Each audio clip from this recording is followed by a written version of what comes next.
समाचारों तरफ आगळ वधीए तो अयोध्याમાં ભગવાન શ્રી રામની પ્રાણ પ્રતિષ્ઠાને લઈ રાજ્ય સરકારે નિર્ણય કર્યો છે।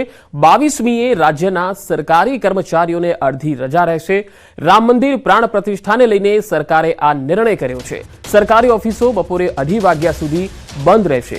દેશભરમાં રામ મંદિરની પ્રાણ પ્રતિષ્ઠા મહોત્સવને લઈને જબરજસ્ત ઉત્સાહનો માહોલ છે, ત્યારે ગુજરાત સરકારે સરકારી કર્મચારીઓ માટે અડધા દિવસની રજા જાહેર કરી છે। બપોરે 2:30 વાગ્યા સુધી બંધ રહેશે સરકારી ઓફિસો।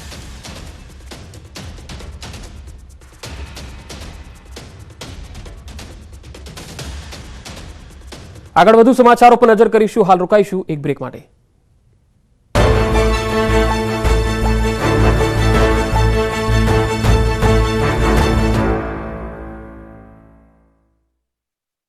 સુહાના ગુજરાત સ્પેશિયલ લાલ મરચું પાવડર તાજા મરચાથી બન્યું સુગંધથી ભર્યું।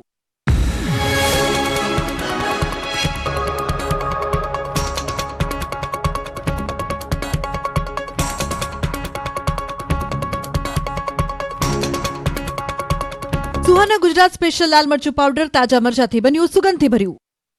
સ્માઇલ્સ ફ્રોમ અમે આવ્યું છે કે હાઇડ્રોક્સીલાઇમન અને હાઇડ્રોક્સીક્લોરાઇડ કેમિકલમાં નામે 50 કિલો કેરામાઇનનો થાઇલેન્ડ બેંકોક મોકલવામાં આવ્યું હતું। તપાસમાં એ પણ સામે આવ્યું છે કે આ જથ્થો ગાંધીનગરના દહેગામના જલુંદ્રામાં આવેલી મેઘાશ્રી એગ્રી ફાર્મા કેમિકલમાંથી તૈયાર થયો હતો। અહીંથી 46 કિલો જેટલો સફેદ કેમિકલનો શંકાસ્પદ જથ્થો પણ મળી આવ્યો હતો। હાલ આ કેસમાં 3 લોકોની અટકાયત કરી વધુ પૂછપરછ કરવામાં આવી છે, તો આ મામલે હજુ પણ તપાસ કરવામાં આવી રહી છે। બીજા કેમિકલની આડમાં કેટામાઇન ડ્રગ્સ સ્મગલિંગ કરવામાં આવતું હતું। અમદાવાદમાં તેલના ગોડાઉનમાં વિકરાળ આગ લાગી। માધુપુરા દરવાજા પોલીસ ચોકી પાસે બની આ ઘટના। 3 દુકાનો આગની ઝપેટમાં આવી। લોડિંગ ટેમ્પો બળીને ખાખ થયો। ફાયર વિભાગે આગ પર કાબુ મેળવવા જહેમત ઉઠાવી। જૂનાગઢમાં રખડતા ઢોરનો આતંક। રખડતા ઢોરના હુમલાનો બનાવ સીસીટીવીમાં કેદ। શિંગડા ભરાવી રાહદારીને રોડ પર પટક્યો। ઢોરે રાહદારીને પગથી ખૂંદી નાખ્યો। ઢોરના હુમલાનો ચોંકાવનારો વિડીયો વાયરલ। ગીર સોમનાથના હડમતિયા ગામે ખુલ્લા કુવામાં સિંહણ ખાબકી। શિકારની પાછળ દોડતી સિંહણ ખુલ્લા કુવામાં ખાબકતા વાડી માલિકે વન વિભાગને જાણ કરી। 2 કલાકની જહેમત બાદ વન વિભાગની ટીમે સિંહણનું રેસ્ક્યુ કરી સહી સલામત બહાર કાઢી। સુરેન્દ્રનગરના ગ્રામ્ય વિસ્તારમાં દીપડો દેખાતા ભયનો માહોલ। ટીટોડા અને ઢાકડિયા ગામની સીમ સહિત આસપાસના ગામોમાં દીપડાના આટાફેરા। સ્થાનિકોએ દીપડાને પકડવા વન વિભાગને જાણ કરી। ગીર સોમનાથના મંડોર ગામમાં દીપડાની દહેશત। 55 વર્ષીય આધેડ પર દીપડાનો હુમલો। ઘાયલ આધેડ સારવાર હેઠળ ખસેડાયા। ખેતરમાં કામ કરવું મુશ્કેલ બનતા વન વિભાગ વહેલી તકે દીપડાને પકડે તેવી માંગ। અમદાવાદના ગીતા મંદિર પર ફરી એકવાર અસામાજિક તત્વો બન્યા બેફામ। ગીતા મંદિર બસ સ્ટેન્ડ પરની દુકાનોમાં પૈસાની ઉઘરાણીનો આક્ષેપ। અસામાજિક તત્વોએ દુકાનદારો પાસે પૈસાની ઉઘરાણી કરી મારામારી કરી। દુકાનદારોમાં ભયનો માહોલ। ઉત્તરાખંડના ગંગોત્રી, યમનોત્રી અને હર્ષિલ ઘાટીમાં ભારે હિમવર્ષા। સિઝનની પ્રથમ હિમવર્ષા થતાં સમગ્ર વિસ્તારમાં બરફની ચાદર છવાઈ। હિમવર્ષાને કારણે લોકોમાં ખુશીનો માહોલ। ઉત્તરાખંડના ચમોલીના વાથણમાં પલટો। ઓલી, હેમકુંડ સાહિબ, હનુમાન ચટ્ટી, નેતી ઘાટી, બાણા ઘાટીમાં હિમવર્ષા। 1 મહિનાથી પ્રવાસીઓ જોઈ રહ્યા હતા હિમવર્ષાની રાહ। હિમવર્ષા થતાં પ્રવાસીઓમાં ખુશીનો માહોલ। યાત્રાધામ કેદારનાથમાં પણ ભારે હિમવર્ષા। જાન્યુઆરી માસમાં નહિવત માત્રામાં અહીં થાય છે હિમવર્ષા। કેદારનાથ ધામમાં હિમવર્ષા બાદના નયનરમ્ય દ્રશ્યો સામે આવ્યા। બદ્રીનાથ ધામમાં હિમવર્ષા। ચારે તરફ બરફની સફેદ ચાદર છવાઈ। હિમવર્ષા બાદના નયનરમ્ય દ્રશ્યો સામે આવ્યા। જમ્મુ કાશ્મીરના શ્રીનગરમાં શીતલહેર। હાડથી ચોથી ઠંડી વચ્ચે પ્રવાસીઓ ઉમટ્યા। સતત ગગડી રહેલા ઠંડીના પારાને લઈને જનજીવન પ્રભાવિત। હિમાચલ પ્રદેશમાં હિમવર્ષા। શિમલાના જાહેર માર્ગો પર બરફની ચાદર છવાઈ। વાહન ચાલકોને પડી હાલાકી। તાજી હિમવર્ષાના આહલાદક દ્રશ્યો સામે આવ્યા। પ્રકૃતિનો સુંદર નજારો કેમેરામાં કેદ થયો। ગુલમર્ગમાં પ્રવાસીઓ માટે શરૂ કરાઈ હેલિકોપ્ટર સેવા। સનશાઇન પીક અને એફ્રોગ પીક પર બરફનો આનંદ માણવા સેવા શરૂ કરાઈ। અબ્દુલ બક્ષી નામના યુવકે શરૂ કરી સેવા। પહેલા માત્ર સ્કીઇંગ માટે હેલિકોપ્ટરનો થતો હતો ઉપયોગ। રાજસ્થાનના માઉન્ટ આબુમાં કાતલ ઠંડીનો કહેર। આબુમાં ઠંડીનો પારો -2.5 ડિગ્રીએ પહોંચ્યો। પાર્કિંગમાં રાખવામાં આવેલી કાર પર બરફની ચાદર જોવા મળી। પ્રકૃતિની મજા માણવા મોટી સંખ્યામાં પ્રવાસીઓ ઉમટ્યા। તમિલનાડુના નીલગિરીસમાં સેન્જીનલા જળાશય વિસ્તારમાં જામ્યા બરફના થર। લઘુત્તમ તાપમાનની આસપાસ વસ્તુ થીજેલી જોવા મળી। હિલ સ્ટેશન ઊટીમાં 2.3 સેલ્સિયસ તાપમાન નોંધાયું। વહેલી સવારે ઘાસ અને ફૂલ પર બરફ જામેલો જોવા મળ્યો। આગામી 4 દિવસ ભારતના વિવિધ ભાગોમાં ગાઢ ધુમ્મસની છે આગાહી. ભારતીય હવામાન વિભાગે ઉત્તર પશ્ચિમ ભારતના મેદાનો પર શીતલહેરનું અનુમાન વ્યક્ત કર્યું. ઉત્તર ભારતમાં હજી ગગડી શકે છે ઠંડીનો પારો. ગુજરાતમાં આગામી 5 દિવસ તાપમાન યથાવત રહેશે. ઠંડીમાં વધારો કે ઘટાડો નહીં થવાનું હવામાન વિભાગનું અનુમાન. રાજ્યમાં સૌથી ઓછું 11.2 ડિગ્રી તાપમાન સાથે નલિયા ઠંડુગાર.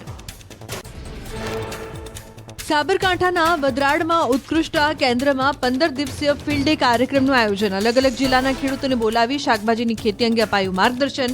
ખેડૂતો પરંપરાગત ખેતી છોડી આધુનિક ખેતી તરફ પ્રેરાયા. ખેડૂતોને અદ્યતન ટેકનિક, નિદર્શન, માર્ગદર્શન, તાલીમ વગેરે મળી રહે તે માટે કરાઈ રહી છે કેન્દ્રની સ્થાપના. ઇન્ડો ઇઝરાયલ પ્રોજેક્ટ અંતર્ગત કેન્દ્રની સ્થાપના કરાઈ. ખેડૂતો કેન્દ્રમાં તાલીમ મેળવી ખેતીમાં મેળવી રહ્યા છે ફાયદો.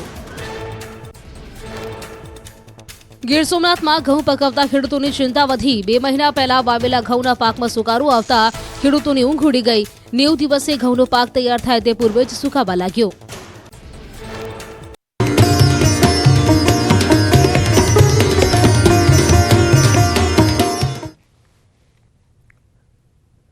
Welcome back.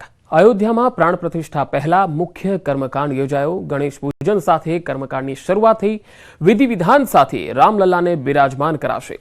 વીએચપીના દિનેશચંદ્રએ ચાંદીની મૂર્તિની સ્થાપના અને પૂજા કરી. નિર્મોહી અખાડાના મહંત દિનેશચંદ્ર દાસ અને પૂજારી સુનિલ દાસે ગર્ભગૃહમાં સિંહાસનની પૂજા કરી. તીર્થયાત્રા, જળયાત્રા અને જલધિવાસ અને ગાંધીવાસ વિધિ પણ કરવામાં આવશે.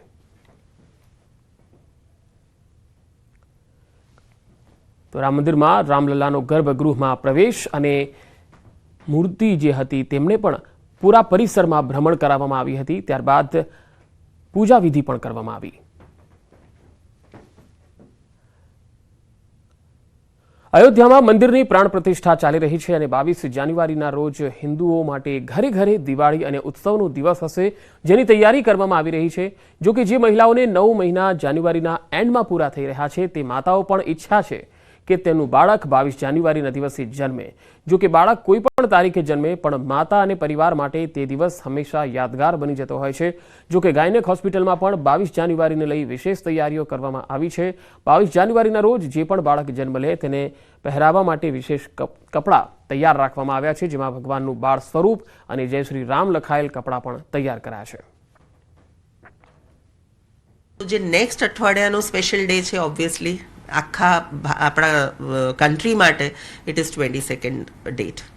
આટલો મોટો એક હિસ્ટોરિક ઇવેન્ટ આપણા કન્ટ્રીમાં થઈ રહ્યું છે અને ઓબ્વિયસલી એની જોડે બધાના વિશ્વાસ, બધાનું જે પાયસ એ હોય, હોલી ફિલિંગ્સ હોય, એ બધું જોડાયેલા છે.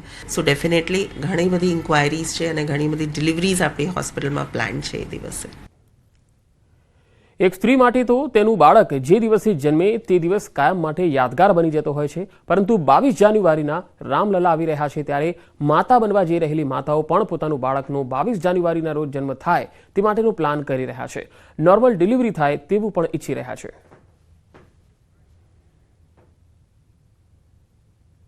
क्योंकि 22nd अच्छा दिन है और इतनी अच्छा ऑस्पिशियस डे कि राम जन्मभूमि में प्राण प्रतिष्ठा का भी समारोह है, तो इसलिए हमने सोचा कि उस दिन प्लान कर सकते हैं डिलीवरी. मेरे को बहुत खुशी है और मेरी फैमिली को भी बहुत खुशी है. टाइम भी हो गया है हमारा कि हाँ अब ये लास्ट मंथ है, इसलिए हम चाहते हैं कि हम 22 को ही करवा दें. ભારતીય હવામાન વિભાગે એક અલગ વેબ પેજ બનાવ્યું છે, જેમાં અયોધ્યા અને તેની આસપાસના વિસ્તારના હવામાન વિશેની માહિતી આપવામાં આવશે. હવામાનની આ માહિતી હિન્દી, અંગ્રેજી, ઉર્દુ, ચાઇનીઝ, ફ્રેન્ચ અને સ્પેનિશમાં સાંભળી શકાશે. આગામી 7 દિવસ માટે વેધર બુલેટિન, સૂર્યોદય અને સૂર્યાસ્તનો સમય હિન્દી અને અંગ્રેજીમાં પણ સાંભળી શકાશે.